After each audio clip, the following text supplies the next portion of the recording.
তাফসীর প্রমাণ করছে সূরা ফাতিহা হলো রোগ ভালো করার সূরা। এটা বলা শিরিক নয়, বেদাত নয়, নাজায়েজ নয়, হারাম নয়।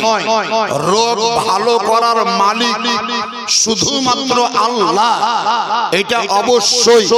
কিন্তু সূরা ফাতিহার মধ্যে এমন কিছু বৈশিষ্ট্য আছে, সূরা ফাতিহার মধ্যে এমন কিছু স্পিরিট আছে, সূরা ফাতিহার মধ্যে এমন কিছু যোগ্যতা আছে, সূরা ফাতিহার মধ্যে এমন কিছু দক্ষতা আছে, সূরা ফাতিহার এমন কিছু ফজিলত আছে যেটা সূরা ফাতিহা নিজস্ব ফজিলত নয়, এটা আল্লাহরই দেওয়া। আল্লাহ বলছে রোগ ভালো আমি করি, কিন্তু সূরা ফাতিহার মধ্যে সেই বৈশিষ্ট্য দিয়ে রেখেছি। সূরা ফাতিহা পড়ে পানিতে যদি দম করো, কান্না করা ছেলে কান্না বন্ধ হবে। সূরা ফাতিহা পড়ে বিনা ফসলে জমি যদি ছিটিয়ে দাও ফসল ধরে যাবে। সূরা ফাতিহা পড়ে মরা গাছে ছিটিয়ে যদি দাও মরা গাছ জিন্দা হয়ে যাবে। নারে তাকবীর, নারে রিসালাত, নারে হায়দরি। এই সূরা ফাতিহা এমন একটি সূরা যার ভিতরে রোগ ভালো করার ক্ষমতা আল্লাহ দিয়ে রেখেছেন। আচ্ছা এবার বলুন, যে আল্লাহ কোরআনের মধ্যে সূরা ফাতিহার ভিতরে রোগ ভালো করার ক্ষমতা দিয়ে রেখেছেন, সেই আল্লাহ যে নবীর উপরে কোরআন অবতীর্ণ হয়েছে, সেই নবী মুস্তাফার মধ্যে রোগ ভালো করার বৈশিষ্ট্য দিতে পারে না? পারে না? বহুত দলিল আছে, হাজারো দলিল আছে। যদি দলিল নিতে যান তাহলে কোন এক যুদ্ধের ইতিহাস আপনাকে নোট করতে হবে। এই দুনিয়াবি ঝগড়া নয়, গুরসার সাথে কাসিল্লার ঝগড়া, রাজগ্রামের সাথে আমভুয়ার ঝগড়া, গুরসার সাথে বোস্টমডাঙ্গার ঝগড়া, ঐতিহাসিক যুদ্ধের ইতিহাস আপনাকে নোট করতে হবে। যুদ্ধের ময়দানে কোন একজন সাহাবী রাসূল কাফিরদের সঙ্গে যুদ্ধ করছেন ইসলাম ধর্মের পক্ষ থেকে। যুদ্ধ করতে করতে করতে করতে তরবারি ওনার ভেঙে গেল। কি হলো? তরবারি ভেঙে গেল। এই দেখেন আব্দুল সালাম বসে আছে, পালেন না? পালেছেন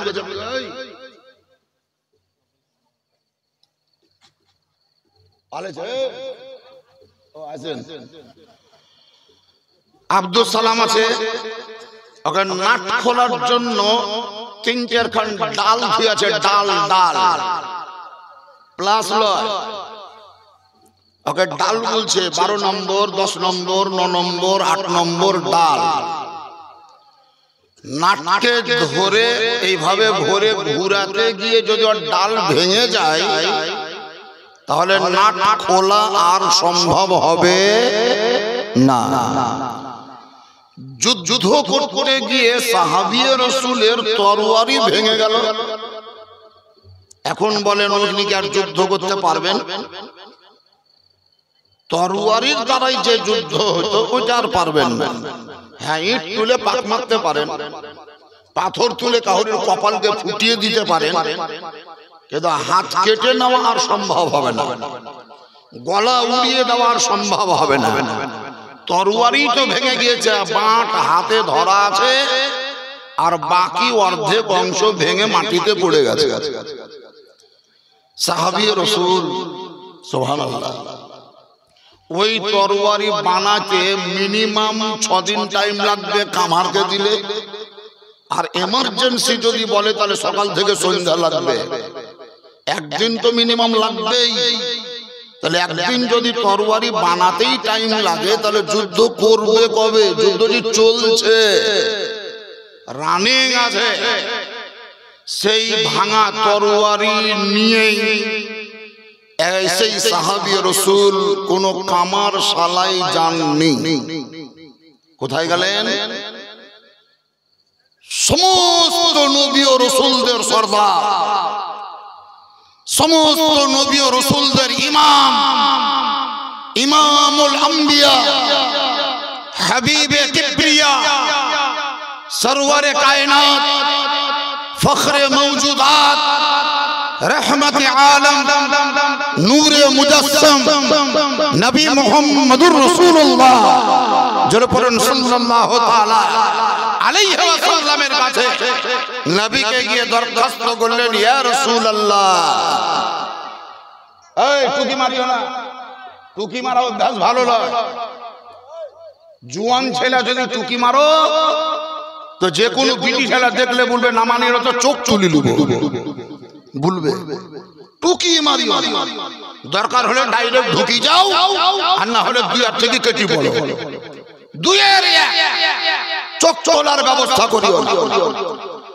বলছিলাম সাহাবী রাসূল নবী মুস্তাফার নিকটে উপস্থিত হলেন, নবীকে বললেন, ইয়া রাসূলুল্লাহ যুদ্ধ করছিলাম, রিটার্ন এলাম, ফিরে এলাম। নবী জিজ্ঞাসা করলেন, কেন? তাহলে হুজুর আমার তরবারি ভেঙে গেছে, আমার তরবারি ভেঙে গেছে। তরবারি ভেঙে গেছে বলে? হ্যাঁ। তো এই মুহূর্তে তোর মদিনায় যেতে আর আসতে তোমার মেলা দেরি হবে। কামারশালায় যদি তরবারি বানাতে যাও তো 4-5 দিন টাইম নেবে। তো তরবারি নিয়েই তো যুদ্ধ করতে হবে, তরবারি ছাড়া তো আর যুদ্ধ হবে না। তো কি করা যায়, কি করা যায়, কি করা যায়? নবী মুস্তাফা যে আশ্রয় স্থল মানে খিমা, তম্বু, যেই ঘরে নবী বসেছিলেন, কোন সাহাবী নবীর এই তম্বুর পহরাদার হিসাবে পহরা দিচ্ছিলেন। সেই তম্বুটা কিন্তু বাঁশের খুঁটির তৈরি নয়, ওটা খেজুরের খুঁটির তৈরি, খেজুরের ডালে। একটা ঘর তৈরি করতে গিয়ে বাঁশের ছিটকি, বাতি, খের, লাড়া, ইট, পাথর, সিমেন্ট এগুলো পড়ে থাকে না, থাকে না, দর্দ গোবর পড়ে থাকে না সাইডে।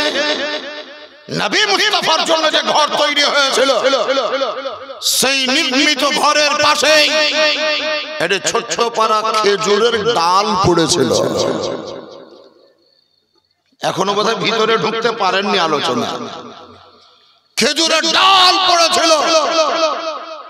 রহমতে আলম নবী, আপনারা নিশ্চয়ই শুনেছেন, বিখ্যাত পয়গম্বর जिनार नाम हजरत दाऊद आलैहिस सलाम, इनि हाथे लुहा धारण करे आटार मतो नरम करे तরবারি বানাতে পারতেন, কোদল বানাতে পারতেন, দাউলি বানাতে পারতেন, হোসা বানাতে পারতেন, কাঠি বানাতে পারতেন, কিন্তু খেজুরের ডাল দিয়ে তরবারি কেউ বানাতে পারেনি। বাঁশের ছিটকি দিয়ে কোদল কেউ বানাতে পারেনি। নবী মুস্তাফা খেজুরের ডালটাকে দিয়ে সাহাবীর হাতে ধরিয়ে বললেন, যাও, এটাই তোমার জন্য তরবারি। नारे तकबीर, नारे रिसालत, नारे रिसालत, अज़मते रसूल, अज़मते रसूल, नारे तकबीर, नारे रिसालत। बहुत खूब, माशाअल्लाह, माशाअल्लाह। এটাই তরবারি। তরবারি বানাতে লোহা লাগে, লোহা লাগে, কিন্তু নবী মুস্তাফার নিকটে তরবারি বানাবার জন্য লোহা লাগেনি। নবী আমার খেজুরের ডালকেই তরবারি বানিয়ে দিয়েছিলেন। বলুন, আজকে বিশ্বের মাঝে একটা লোককে ডেকে আনে যারা নবীকে নিজের মতো বলে, আমি তোমাকে খেজুরের গাছ দিব, ডাল নয়, খেজুরের গাছ দিব। নবী আমার খেজুরের ডাল দ্বারাই তরবারি বানিয়েছেন, তুমি খেজুরের গাছ নিয়ে সক্রিয় তরবারি নয় একটা দাউলি বানাই দাও। তোমার বংশের দ্বারাই সম্ভব নয়, এটা শুধুমাত্র আমাদের নবী মুস্তাফার দ্বারাই সম্ভব। সুবহানাল্লাহ জোরে বলো।